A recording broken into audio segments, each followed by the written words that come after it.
Bom, pessoal, essa semana eu recebi algumas redações para fazer análise, estou aqui fazendo o vídeo para vocês. Durante essa semana eu lancei uma aula texto e na aula texto falava sobre os aspectos formais do texto, né, da redação que vocês precisam fazer. E uma das orientações se referia à quantidade de linhas que os parágrafos devem ter. E eu coloquei lá que cada parágrafo deve ter em média 6 linhas. Claro que ninguém precisa levar isso a ferro e fogo. Bruno, eu fiz aqui o meu parágrafo, ficou com 5 linhas. Você falou que tinha que ser 6. Não tem problema. E não é que tem que ser 6 também, não. Pode ser cada um com 5 linhas, cada um com 7 linhas. O importante é que haja um paralelismo. Bruno, eu fiz um com 6, um com 5, com 7. Tem problema? Claro que não.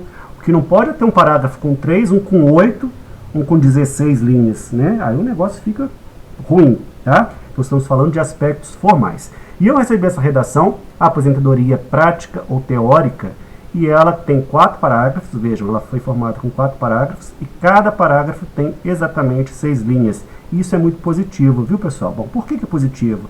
Porque percebe-se que o aluno, né, a pessoa que fez a redação, ela teve aí a preocupação com os aspectos estéticos do texto. Então, assim, claro, a redação ela não foi escrita à mão, né, ela foi digitada, mas se tivesse sido escrita à mão, mesmo sendo digitada, a gente bate o olho num texto como esse e a gente sente vontade de ler e de fazer a análise, tá? Então, o texto, volta a repetir esse discurso, o texto, quando ele tem um parágrafo só, ou se os parágrafos foram mal distribuídos, a tendência que passa para o avaliador é: esse texto está ruim, esse texto não está bom.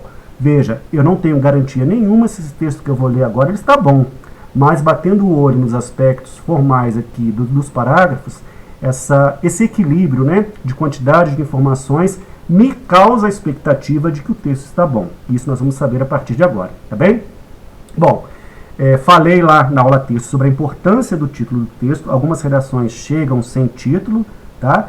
Não quer dizer que a pessoa vá perder ponto caso ela não coloque o título, mas o título é uma forma de sumarizar a redação. O que é sumarizar? O que é o sumário de um livro? O sumário de um livro, lá você tem o que no sumário? Você tem os tópicos que são abordados no livro, não é verdade? Para que serve o sumário? Para indicar ao leitor o que espera, o que ele pode esperar daquela leitura, ok? Ou seja, a minha redação, quando ela tem título, o título ela vai servir para quê? Para me indicar mais ou menos o que esperar aí no texto, tá? Então é importante colocar título, sim. Vou perder pontos? Bom, vai depender, né? Se você não coloca título e sua redação possui vários problemas, você vai ser penalizado. Não pela ausência do título, mas pelo texto que foi ruim, tudo bem? Então fiquem atentos. Tentem colocar o título faz parte sim do gênero redação do Enem e por esse motivo ele deve figurar na sua produção, tá certo? Vejam que o autor aqui desse texto, ele coloca lá, aposentadoria prática ou teórica? Ele faz uma pergunta, né? Até que ponto isso aqui é positivo? Bom, é muito perigoso a gente fazer esse tipo de construção, tá? Tomem cuidado com isso, porque se você faz uma pergunta, você está assumindo uma responsabilidade. Se eu perguntei, qual que é a minha obrigação? Minha obrigação é responder. Se eu respondo, tá beleza. Se meu texto cumpre esse papel de responder se a aposentadoria é prática ou teórica, ok, não tem problema nenhum colocar a pergunta. Isso vale também para o próprio corpo do texto, viu, pessoal? Tem alunos que colocam perguntas e perguntas e perguntas dentro do texto. Se você faz isso, você está assumindo o compromisso de responder essa pergunta. Então, cuidado com isso. Vamos ver se o autor do texto respondeu? Vamos ver. Vou tentar fazer a leitura completa, tá? E depois eu volto fazendo a análise. O filósofo grego Aristóteles diz que para viver bem devemos comer pouco e trabalhar muito. Isso reflete a situação do trabalhador há séculos, pois sabemos que geralmente quanto mais uma pessoa precisa trabalhar, menos ela ganha. Essa situação leva alguns cidadãos a trabalhar a vida inteira sem ter a possibilidade de se aposentar ou receber esse benefício, um salário justo. Isso acontece demasiadamente no nosso país, onde o governo não dá o devido auxílio aos idosos que necessitam e, de certa forma, os força a trabalhar até o fim de suas vidas. Uma pesquisa feita pelo jornal Brasil Econômico diz que 47% dos aposentados do Brasil precisam manter seus empregos mesmo recebendo auxílio, pois o valor não é suficiente para o seu sustento. Geralmente isso acontece pelo baixo valor recebido em virtude do alto custo de vida no nosso país, tanto em gêneros alimentícios quanto na área farmacêutica, entre outros. Uma das várias consequências disso são os ferimentos que podem acontecer no ofício já que eles podem ser mais debilitados por conta da idade elevada. Outra consequência é que muitos idosos se sentem desmotivados em continuar trabalhando e isso, somado ao cansaço, pode trazer problemas psicológicos. Pesquisas feitas pelo IBGE apontam que 11% das pessoas com idade entre 60 e 64 anos sofrem de depressão, que muitas vezes é tratado como um problema da geração Z, mas que atinge todas as idades. A aposentadoria possibilita que idosos descansem e aproveitem a vida recebendo um salário justo em virtude dos impostos do INSS. Ademais, propostas de lei devem ser criadas e aprovadas a favor de salários que paguem Ademais, propostas de leis devem ser criadas e aprovadas a favor de salários que paguem suficiente pelo sustento dessas pessoas e também para que elas consigam um benefício com o menor tempo limite possível, já que a idade mínima para se aposentar é de 61,5 anos para homens e 56 anos para as mulheres. É necessário um cuidado e atenção maior do governo perante os idosos, criando auxílios e projetos para que, além de vivenciar a experiência da aposentadoria, eles aproveitem sem certas preocupações. Bom, em linhas gerais, não é um texto ruim, né? É um texto bastante informativo, ele tem informações. A gente consegue perceber que o autor do texto fez uso dos textos motivadores, sem, no entanto, copiar os textos motivadores. Então, lembre-se disso. As ideias do texto motivador, elas estão lá para serem usadas mesmo, mas a minha obrigação como redator é não cometer plágio. Lembra dessa história do plágio que eu contei para vocês no vídeo? Então, assim, o que é o plágio? Plágio é a cópia literal das informações que estão no texto. Mas se eu pego essas informações e transformo essas informações para a minha redação, isso não há problema nenhum, isso é até aconselhável. Bom, vamos pegar aqui o primeiro parágrafo. Vejam só. O filósofo grego Aristóteles, ai meu Deus do céu, lá vem a citação, né? Vamos tomar cuidado para não fazer a citação pela citação. Bom, o que é a citação pela citação? Citar sem relacionar com o seu projeto de texto, né? Citar sem deixar claro por que essa citação está ali no meu texto. Será que o autor do texto fez isso? Vejamos. O filósofo grego Aristóteles disse que, bom, aqui está a minha marca explícita de que é uma citação, não é? Vejam só. Para viver bem, faltou aqui uma vírgula. Para viver bem, devemos comer pouco e trabalhar muito. Comer pouco, trabalhar muito. Isso reflete a situação do trabalhador há séculos. Olha aqui, ó, há séculos. Lembra-se? A com H, tempo passado. Pois sabemos que geralmente quanto mais uma pessoa precisa trabalhar, menos ela ganha. Essa informação é questionável, viu? Mas por enquanto não vamos falar sobre ela não. Antes vamos pensar assim, será que essa citação de Aristóteles foi bem vista ou não? Foi, né? O que Aristóteles falou? Para viver bem, devemos comer pouco, trabalhar muito. Qual que é a relação de comer pouco e trabalhar muito com o projeto de texto? Bom, trabalhar muito tem relação com a aposentadoria, não é verdade? Deixa eu colocar sublinhado aqui. E esse comer pouco tem relação com o projeto de texto? Tem. Por que o autor vai defender lá ao longo do texto? Que os aposentados não ganham suficientemente a ponto de terem condições de sobreviver, não é? Então, a citação ela foi bem vista, ela foi bem usada e, de fato, ela está relacionada com o projeto de texto, tá bem? Sabemos que, geralmente, quanto mais uma pessoa precisa trabalhar, menos ela ganha. Eu questiono isso aqui. Será que, geralmente, quanto mais uma pessoa precisa trabalhar, menos ela ganha? Não sei não, viu? Não sei não. Eu acho que isso aqui é questionável, tá? De toda forma, está no texto. Qual que é o problema que eu vejo? O problema é a generalização. Nós sabemos que funciona assim. Quem sabe não colocar assim? Muitas das vezes, uma pessoa, quanto mais precisa trabalhar, menos ela ganha. Ou ao contrário, né? Muitas das vezes, uma pessoa ganha menos do que ela deveria receber pela quantidade de trabalho que ela desenvolve, tá? Então, relativizar essas generalizações. Será que, de fato, uma pessoa que precisa trabalhar muito acaba ganhando menos? Tá? Então, assim, questiona essa informação. Acho que sempre valerá a pena nós relativizarmos toda informação que é generalista demais, ok? Essa situação, qual situação, gente? Qual situação? Devemos sempre questionar isso, tá? Avaliadores que estão assistindo, estudantes que estão assistindo, vamos sempre questionar isso. Da mesma forma como que acontece aqui, ó, anteriormente, isso reflete, isso o que está refletindo? Vamos voltar para ver se ele foi bem empregado? O filósofo grego Aristóteles diz que para viver bem devemos comer pouco e trabalhar muito. Isso reflete a situação do trabalhador. Isso o quê? aquilo que Aristóteles falou. Então vejam, ele conseguiu fazer aqui a retomada coesiva. Conseguiu fazer a retomada coesiva? Beleza, competência 4, vai respingar nela lá. Lembra da competência 4? Uso dos mecanismos de coesão, de conexão no texto. Isso acontece aqui também, olha lá. Essa situação leva alguns cidadãos a trabalhar a vida inteira. Qual situação? Que situação que é essa? A situação que foi falada aqui, ó. Precisar trabalhar, ganhar pouco. Então, se eu preciso trabalhar, eu ganho pouco. Se eu ganho pouco, o que acontece? Bom, é uma situação que vai me levar a trabalhar a vida inteira, correto? Então, vejam que os mecanismos de coesão, eles começam a pipocar aqui no texto, tá? O que, obviamente, é uma característica positiva.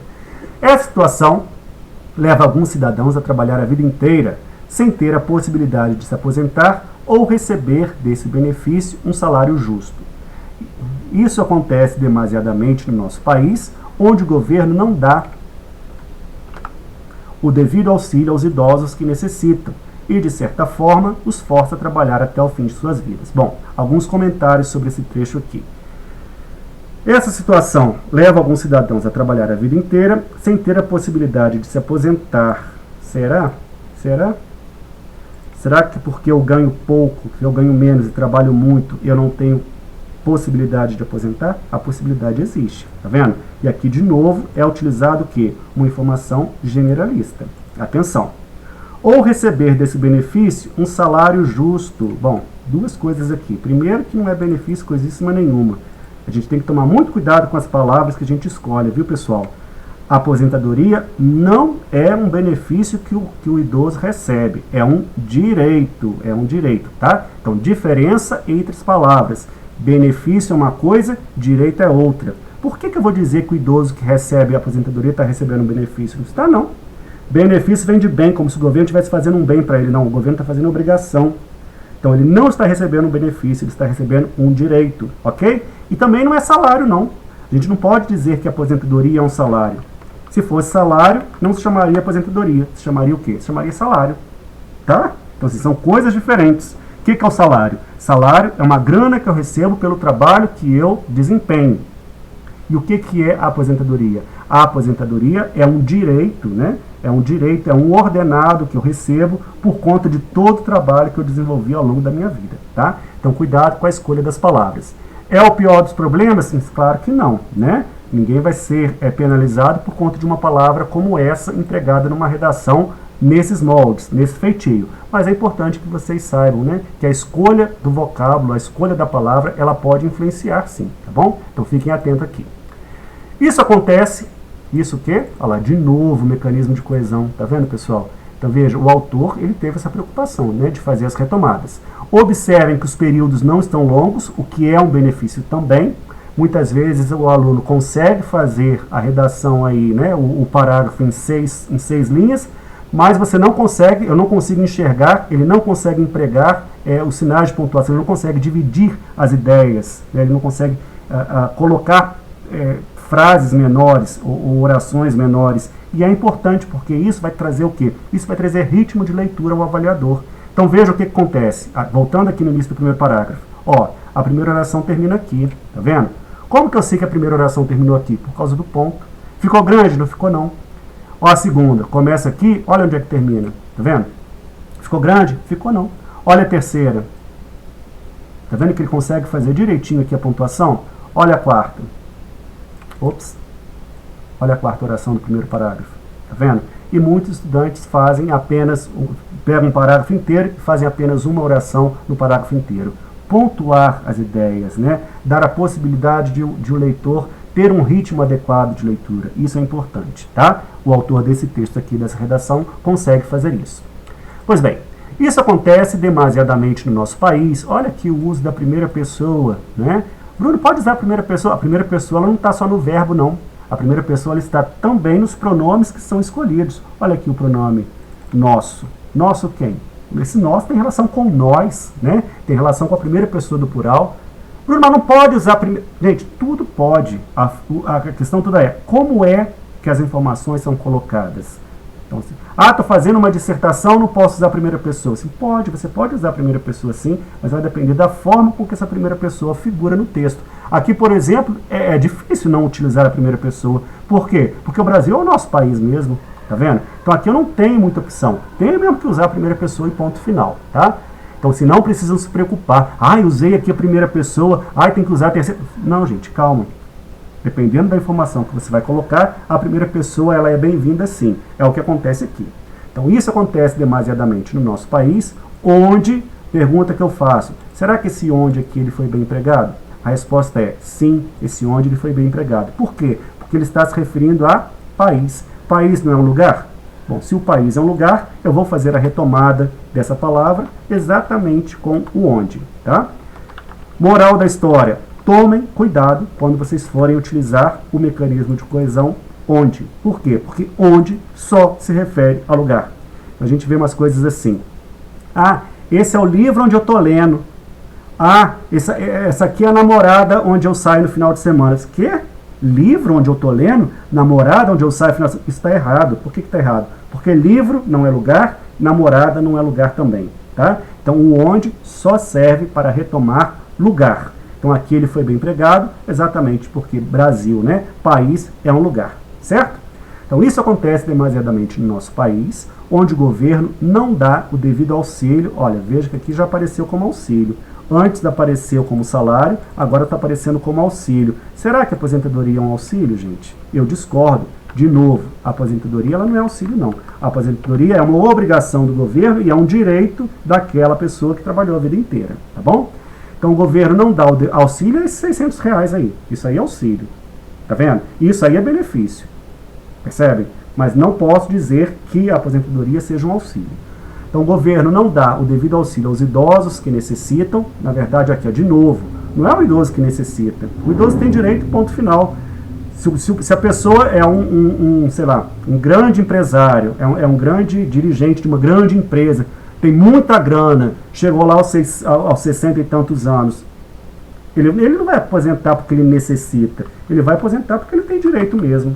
Tá? É um direito dele, não é uma necessidade. Tá? Sabemos que os idosos necessitam, sim, mas vejam, a gente não pode encarar isso como se fosse uma necessidade simplesmente. Por quê? Porque é um direito. Ok? De certa forma, o governo os força a trabalhar até o fim de suas vidas. Beleza. Uma pesquisa feita pelo jornal Brasil Econômico, bom, se é título, né? Jornal Econômico, nome próprio, tá? Como nós estamos digitando o texto, uma possibilidade seria colocar assim, tá? Ninguém vai utilizar o itálico na redação propriamente dita do Enem, mas se você está fazendo a citação do título do jornal, você tem esse recurso aqui. Então, nessa redação que é digitada, possibilidades. Ou vou usar aspas, ou eu vou usar o itálico, tá bom? No texto escrito, claro, você não tem opção de colocar o itálico, mas você tem a opção de colocar aspas. Então, não se esqueçam disso. É um detalhe que aparentemente bobo, mas é um detalhe formal, não é? Forma exatamente o assunto que nós trabalhamos essa semana. Então, uma pesquisa feita pelo jornal Brasil Econômico diz que 47% dos aposentados do Brasil precisam manter seus empregos, mesmo recebendo, aqui ó, o auxílio de novo, tá vendo? Mesmo recebendo o auxílio, pois o valor não é suficiente para o seu sustento. Olha aqui. A oração, 2 linhas e um pedacinho da outra, tá? Então, tranquilo ler, tranquilo interpretar. Vejam que o autor do texto, ele foi sábio, por quê? Porque ele foi lá no texto base, né, buscou essa informação lá nos textos motivadores, tá vendo? O valor não é suficiente para o seu sustento. Geralmente, isso o quê? O valor do seu sustento acontece pelo baixo valor, olha aqui a repetição, ó, baixo valor, repetição da palavra valor, né? Valor e valor. Geralmente isso acontece pelo baixo valor recebido em virtude do alto custo de vida no país. Essa relação aqui ela não está adequada, não. Bom, por que essa relação não está adequada? Olha o que acontece aqui. Isso acontece pelo baixo valor recebido em virtude do alto custo de vida no país. Fica parecendo que a pessoa recebe um baixo valor porque há um alto custo de vida no país. É claro que eu consigo entender, vocês conseguem entender a relação que que se tenta colocar aqui, né? Se a vida, se a nossa vida, né, ela é composta por um alto custo de vida, significa que o que eu ganho é pouco. Será que é isso que ela quer dizer? Né? Parece que é essa relação que se quer colocar, mas a relação aqui ela não está explicitamente coerente. Por quê? Vamos voltar lá. Isso acontece pelo baixo valor recebido em virtude do alto custo de vida do nosso país. Fica parecendo que no nosso país há um alto custo de vida e por esse motivo a gente recebe pouco. Percebe? Mas a relação ela não é bem essa não, tá? Vamos ficar atento aqui. Tanto em gêneros alimentícios quanto na área farmacêutica, entre outros. Uma das várias consequências disso são os ferimentos que podem... uma das várias consequências disso o quê? Da farmácia ser cara? Do supermercado ser caro? Então, porque o supermercado é caro e a farmácia é cara, significa que eu vou ter ferimentos que podem acontecer no ofício? Claro que eu sei que o autor quer dizer, né? O autor está querendo dizer para a gente que o aposentado, né, o idoso, ele está mais sujeito a ter ferimentos. E eu também não sei não, viu? Se é isso não. Mas parece que né? É essa ideia. Que o aposentado ele está mais sujeito a se ferir no trabalho. Será? Já que eles podem ser mais debilitados por conta da idade elevada. Ok, aqui o autor acaba explicando para a gente por que disso acontecer, né? Se você tem uma idade mais elevada, você pode estar mais debilitado e por esse motivo você está mais sujeito aí aos ferimentos, a acidentes de trabalho, certo? Outra consequência é que muitos idosos, o que essa vírgula está fazendo aqui, né? Outra consequência é que muitos idosos se sentem desmotivados em continuar trabalhando, e isso, somado ao cansaço, pode trazer problemas psicológicos. Pesquisas feitas pelo IBGE, argumento de autoridade, importante ter isso, né?